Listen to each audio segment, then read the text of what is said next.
This is GPS, the Global Public Square. Welcome to all of you in the United States and around the world. I'm Fareed Zakaria, coming to you live. Today on the program, as the world waits to see if the Middle East crisis becomes even further inflamed, I'll talk to a former top Israeli intelligence official whose area of expertise is Iran,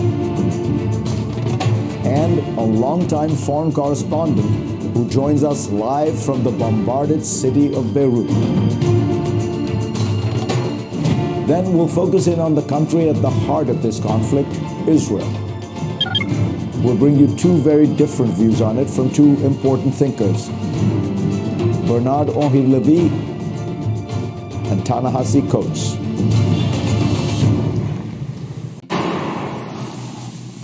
On October 8th, 2023, Bernard-Henri Lévy went to Israel to bear witness to the immediate aftermath of Hamas's brutal attacks. The French philosopher and writer has been a proud and outspoken Zionist for years, but the atrocities he saw in the wake of October 7th moved him to write his first book on Israel, Israel Alone. He joins me now. Bernard-Henri Lévy, welcome as always. Tell us what do you think, looking at this year after October 7th, for you, what is the big lesson?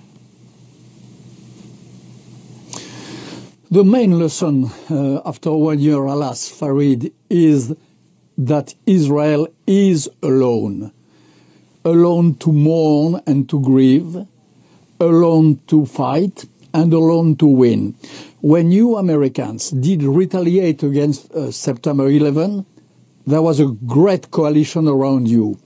When we French did retaliate after Bataclan, after Charlie Hebdo, in Mosul and in Raqqa, there was a great coalition around us to support.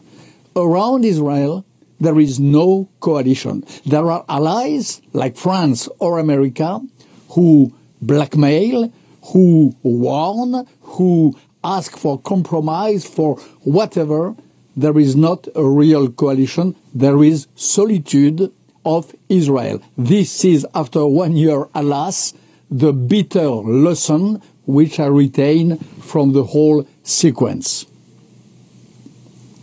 Bernard, that people say that the reason the United States or France has put pressure on Israel is that they feel that Israel's goal, say the complete destruction of Hamas or Hezbollah, is unrealistic and, more importantly, can only be achieved at great cost to the civilian populations in Gaza and southern Lebanon, which will produce more terrorists than it kills. Is that a fair way to think about it? My dear Fareed, I have the privilege of age, the dark privilege of age. I covered a lot of wars. I covered a lot. I was in many battlefields in my life. I was in Somalia. I was in Afghanistan. I was in many places. I never saw an army doing as much, trying as much as the Israeli army in order to avoid too many casualties. This is the reality of the battlefield. We French in Mosul, we did not take so many precautions. You Americans in Kabul and in Mazar-i-Sharif in 2001, same. Today, Israel takes precautions which I never saw any other army in the world involved in such a war taking. This is the true reality. Now, of course, too many casualties. Of course, it is heartbreaking. Of course, every day when I wake up, when I look at my phone, the news from Gaza and from the civilian casualties, I am depressed. But you must know that IDF does all that they can. Call for evacuation, warnings.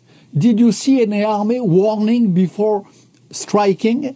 Even on the strategical or tactical point of view, it's nearly absurd. But they do that. They alert, they warn, they announce the strike few hours, sometimes few days before, in order to permit as many civilians as possible to quit. And the Hamas in Gaza and the Hezbollah in Lebanon prevent. What do you say, Bernard-Henri, to those who say, well, the backdrop but in Gaza is that Israel has been occupying the Palestinian people, occupying these lands in the West Bank, and of course Gaza is more complicated, but still Israel has control for 56 years, and you can't forget that context.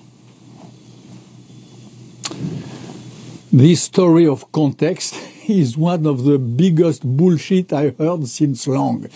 There is no context for what happened in October 7.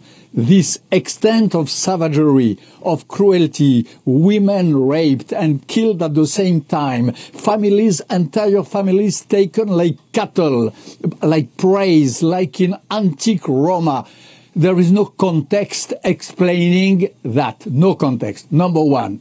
Number two, you can think whatever you want about what happens in the West Bank. Nothing to do with, nothing comparable to Gaza. Gaza was not occupied since 50 years.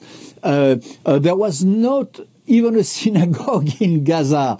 The blockade by the Israelis of Gaza was for military devices or devices allowing to make military weapons. So no occupation, all that is excuse of crime.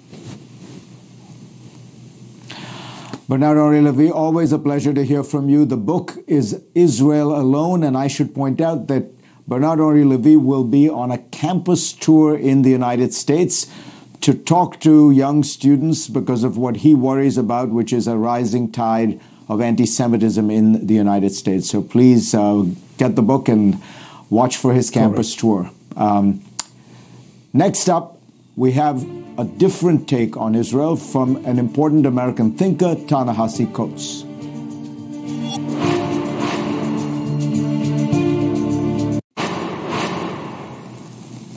This is GPS, the Global Public Square. Welcome to all of you in the United States and around the world. I'm Fareed Zakaria, coming to you live. Today on the program, as the world waits to see if the Middle East crisis becomes even further inflamed, I'll talk to a former top Israeli intelligence official whose area of expertise is Iran, and a longtime foreign correspondent who joins us live from the bombarded city of Beirut. Then we'll focus in on the country at the heart of this conflict, Israel. We'll bring you two very different views on it from two important thinkers, Bernard-Henri Lévy and Ta-Nehisi Coates.